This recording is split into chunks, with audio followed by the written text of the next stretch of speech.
Aaron Boone joins us now on the show. He's one of the members of the Sunday Night Baseball broadcast crew, and he did the Yankees and the Red Sox. And he's nice enough to join us on the show. Aaron, how you doing? Michael, Don, and Peter. Hi, Michael, Don, and Peter. Everything good in life? Everything's great, yeah.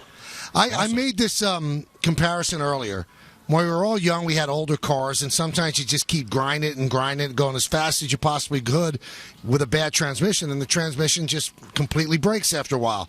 Is that what happened with the Yankees over the weekend in Boston? Absolutely. I mean, I think they ran up against probably the best team in the American League that is starting to play really well, that seems like they've solved their bullpen issues, and yeah, I think it was a matter of time that the schedule was going to get to them, and that, frankly, a better team was going to get to them. So I think that's all what this weekend was about.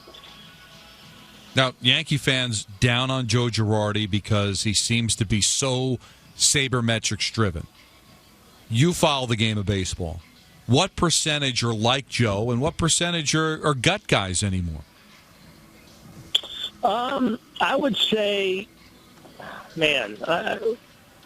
pressed off the top of my head, I would say most guys at least have an influence of sabermetrics, meaning it's a significant part of what they're doing or what they're thinking.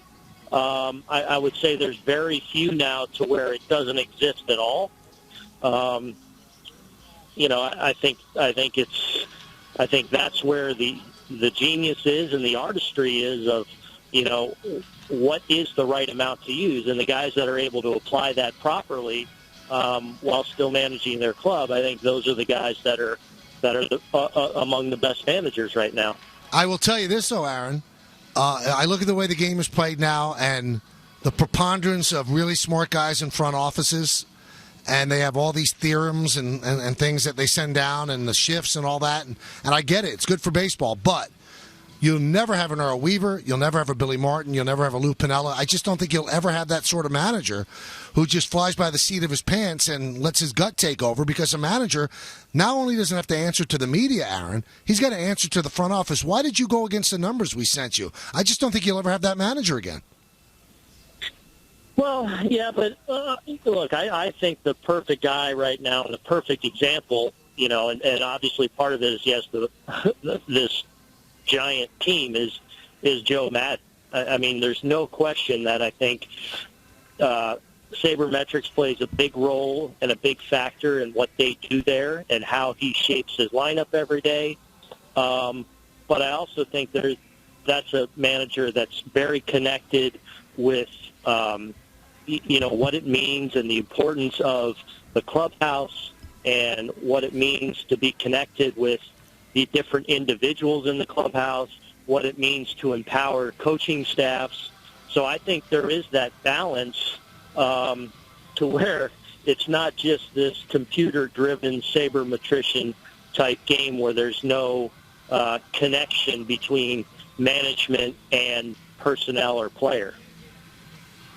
Now, Aaron, I'm a Met fan, and I could be as pessimistic as the next guy when it comes to this team. But looking at the way the Giants are playing, looking at the Mets' schedule, how does this team not make the playoffs? I'll be very surprised if they don't make the playoffs. I think we all looked at it heading into the final month, and you looked at the schedule ahead. And not that that's always a guarantee, but they've certainly, for the most part, I think done what a lot of people expected. And I think what we're seeing with pretty much all the wild card teams really in both leagues, it feels a little more flawed this year. There's not that team that really you look at from a wild card standpoint.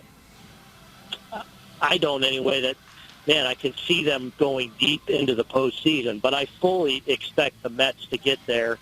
Last night was a little troubling, but I don't think it was doomsday at all or terrible that they lost the game. I think the bigger concern is that, your ace, which is the one guy that does give you some hope, not only getting into the postseason, but having a chance to maybe upset somebody, throws 99 pitches in 3 2/3.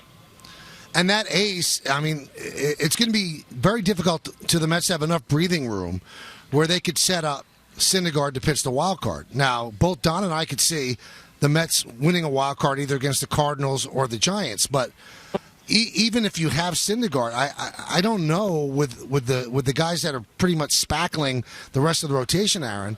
How can they win a division round? I don't see this team being good enough this year with all the pitching injuries to actually win a round. I would agree with you, and especially when you're talking about up against the Cubs. Right. That said, though, you get in a 5-game series and you steal one in game one, where you're all of a sudden up against a Cubs team that is clearly, I think, the best team in Major League Baseball, that has just been crushing teams in the second half, and now all of a sudden they roll into the playoffs where all of a sudden it's ramped up a little bit, and there's these giant expectations, not only just within your team, but historical expectations, and all of a sudden you get punched in the mouth in game one in a 5-game series.